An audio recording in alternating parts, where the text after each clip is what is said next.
Disorders of the pancreas. So this video will be on diabetes mellitus, type 1, 2, and gestational. So let's do an overview of what is diabetes mellitus, and this is going to go right along with your fundamentals book. So it says it is an improper metabolism of carbohydrates, fats, and proteins. It is centered around the body's use of insulin. It is a multi-system disease related to a decrease or lack of insulin production by the beta cells of the islets of Langerhans. Insulin secretion reaches peak levels about 30 minutes after meals and returns normal in 2 to 3 hours. A normal blood glucose level is between 70 and 100. Hyperglycemia is the principal clinical manifestation, so we're going to know they're diabetic because they're going to have high blood sugar.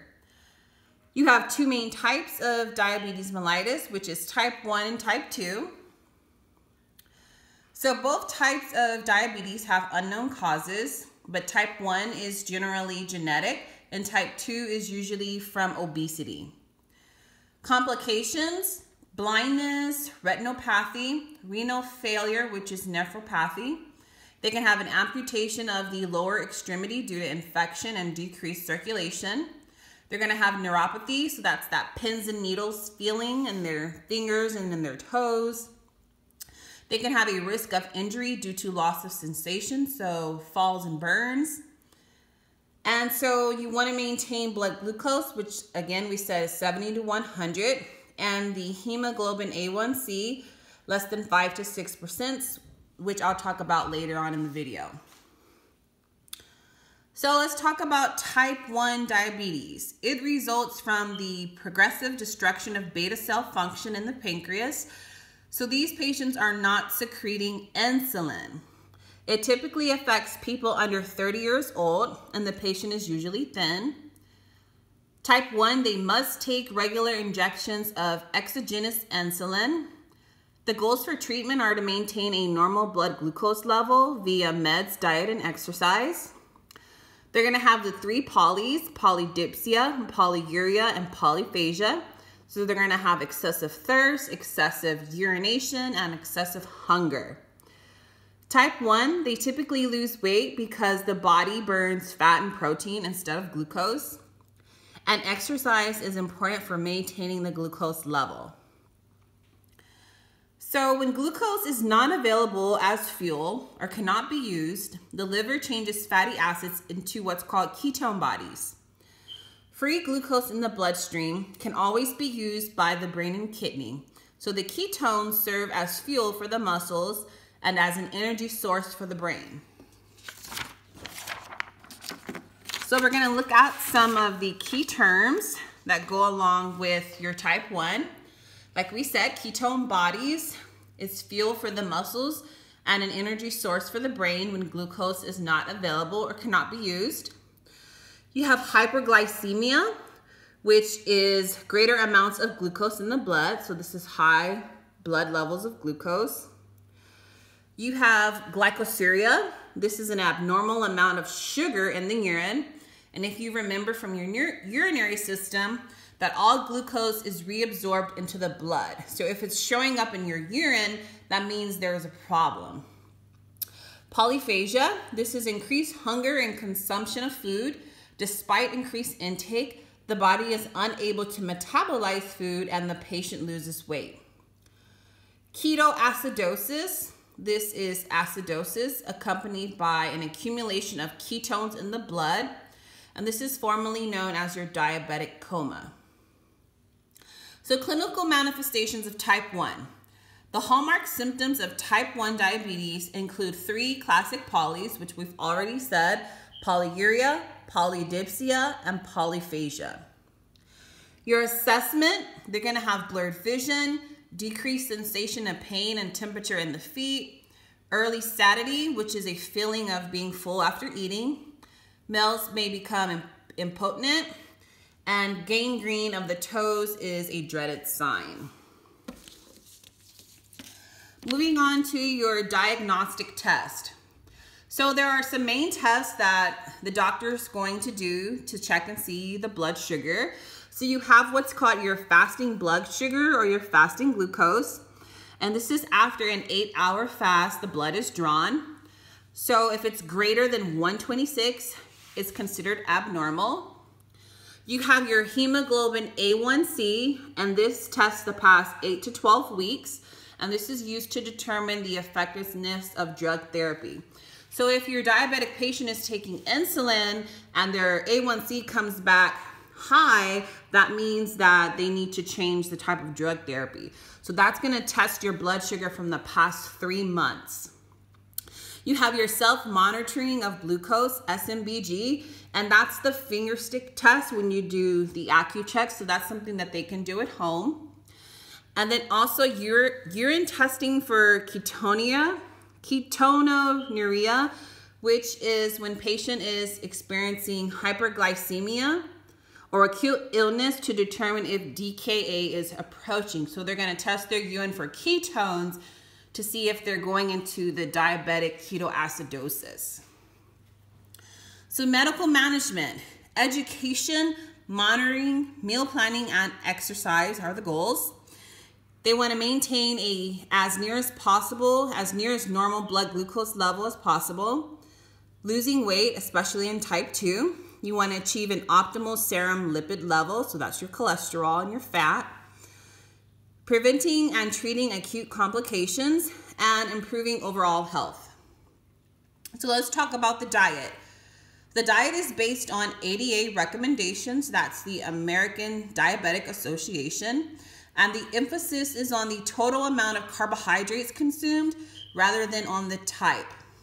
So your insulin-dependent patients, they need a mid-afternoon and bedtime snack because you want to make sure that their glucose levels are flowing throughout the day. So that way they don't have like a dive in their blood sugar. And if exercising, dietary modifications may be done before, during, and after exercise. So if they plan on going running, going swimming, they need to make sure that they have a snack or something to eat because they're exercising, so they're blowing off that glucose. So that's just to make sure that they don't, again, take a dive. Stress or acute illness and surgery. So stress causes hyperglycemia. And even though the patient might feel sick or they're going to surgery, they must continue taking their insulin even if they have a cold or flu, because again, your type 1, they're not producing insulin, so they need it at all times. So how are you going to give this insulin? Insulin is given subcutaneously, or regular insulin can be given IV. If hyperglycemia occurs, you're going to use the sliding scale of regular insulin. So that just means it's already like a pre-ordered sheet where it's going to tell you, okay, if their glucose was above 200, give 2 units. So it's just called the sliding scale because it depends on how high their blood sugar is once you take it. Okay, insulin is biosynthetic and it differs regarding to the onset, peak, action, and duration. Your syringes, they are marked as units. So the 100 unit syringe is marked in 2 unit increments, and the 50 and 30 syringes are in 1 unit increments. Insulin is given at room temperature. You want to alternate injection sites to prevent lipohypertrophy, which can impede insulin absorption, and that's where you see like they get this really big bulge from not rotating the insulin sites or getting the insulin cold. So that's why you want to make sure it's at room temperature. You want to monitor for hypoglycemic reactions, which are faintness, sudden weakness, excessive perspiration, irritability, hunger, palpitations, trembling, or drowsiness. And you can remember that because like for regular people, let's say we haven't eaten for a long time. How do you feel? You feel shaky. You feel like tired. You're trembling. You feel drowsy. You got to have something to eat. So that's the same thing for your type 1s who are having a hypoglycemic reaction. Okay, let's talk about insulin. Again, you have 4 main types of insulin. And after this video, there will be another video where I'm going to show you the tips on how I study my insulin. But let's take a look. You have rapid acting. That is your Lispro, which is your Humalog. Aspirate, which is your Novolog. Those are the most common. The onset is 15 to 30 minutes. It peaks at 1 to 2 hours, and it's going to last 3 to 4 hours. You have your short-acting regular insulin. You can see it says Humulin R, Novolin R. So you remember it's regular. The onset is 30 to 60 minutes. It has a peak of 2 to 4 hours, and the duration is 6 to 8 hours. You have your intermediate acting, which is your NPH. This is your cloudy insulin. So its onset is 2 to 4 hours. The peak is 6 to 10 hours, and your duration is 12 to 16 hours. Then you have your long-acting, which is your Lantus. And if you remember the L for Lantus and the L for long-acting, you remember it is long-acting. So the onset is 1 to 2 hours. It doesn't necessarily have a peak, and it's going to last, again, 24 hours. So you want to remember with insulin, clear before cloudy when mixing insulin. So here's just a little diagram here. You want to remember to draw up your NPH first. Push the air into it, take it out, push the air into your regular insulin, and then you're going to withdraw the regular insulin, and then you're going to withdraw the NPH. And here is a picture for your injection sites. Remember, it's sub-Q, and that you want to alternate those injection sites.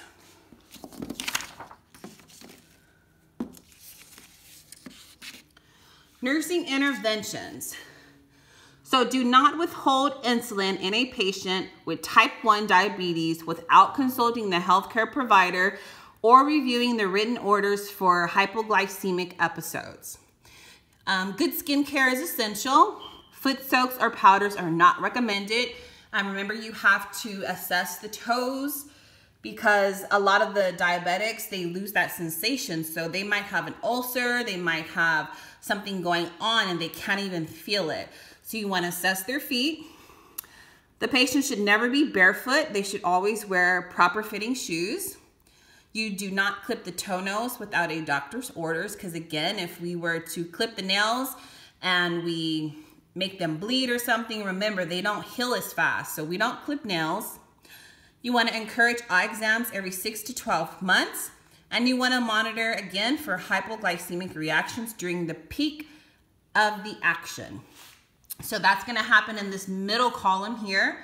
So if you're giving the rapid insulin, they have a chance of hypoglycemic reaction 1 to 2 hours afterwards. So if you give it at 7 a.m., you can expect to start seeing something around 8 to 9 in the morning. So that's what that means.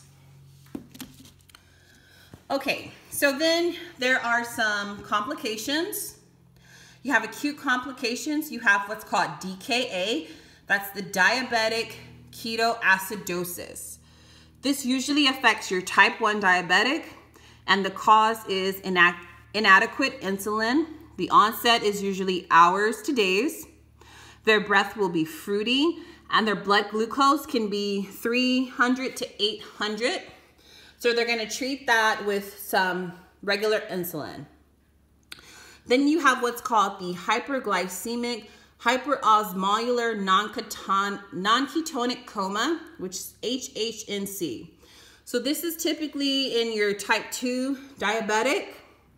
The causes are inadequate insulin or oral hypoglycemic agent.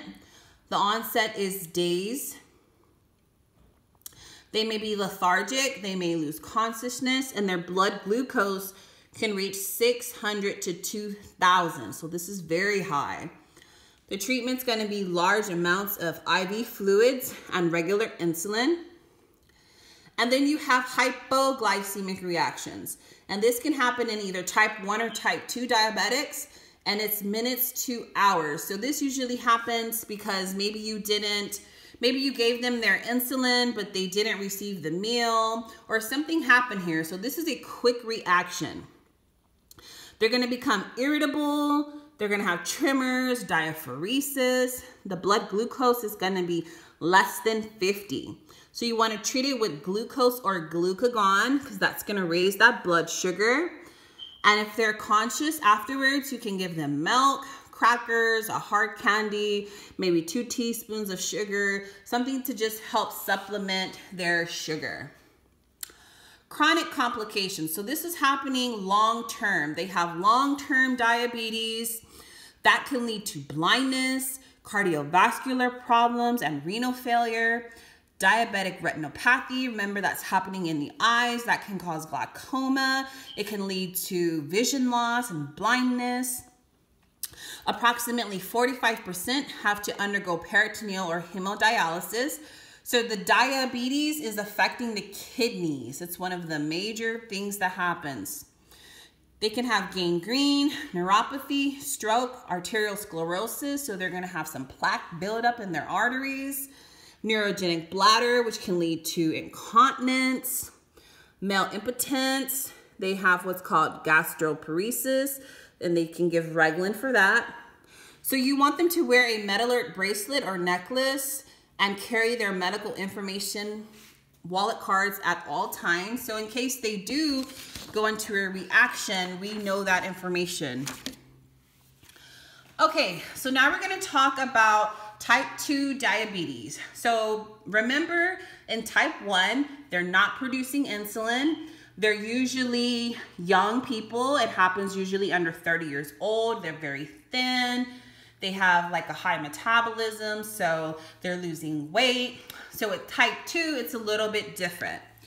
So about 80 to 90% are overweight. So most newly diagnosed type 2s, they've had this disease for as long as 10 years without treatment. So this can be caused by decreased tissue responsiveness to insulin, overproduction of insulin early in the disease, but then eventually decreases, and an abnormal hepatic glucose regulation. So these factors are referred to as peripheral insulin resistance. Your clinical manifestations. So few classic symptoms, and usually not prone to ketoacidosis except during periods of stress. So this is how they can go on for 10 years and not know they're a diabetic because they're not going to show those telltale signs until things get really bad. So they're asymptomatic until severe complications occur, such as gangrene, or they start having these kidney problems. So your assessment is similar to those of type 1, except most of these patients remain obese. Like we said, in type 1, they remain usually thin. Your diagnostic tests, they're going to be similar to type 1. So you're doing, again, your fasting blood sugar, the A1C, and your self-monitoring. Medical management. So with type 2 diabetes, we're focusing on diet and exercise. So weight loss tends to reverse diabetes. You're going to give oral hypoglycemics. These are considered when the patient is unable to maintain normal glucose levels with diet and exercise. Oral hypoglycemic agents are not oral insulin. Remember that. They're not oral insulin or a substitute for insulin.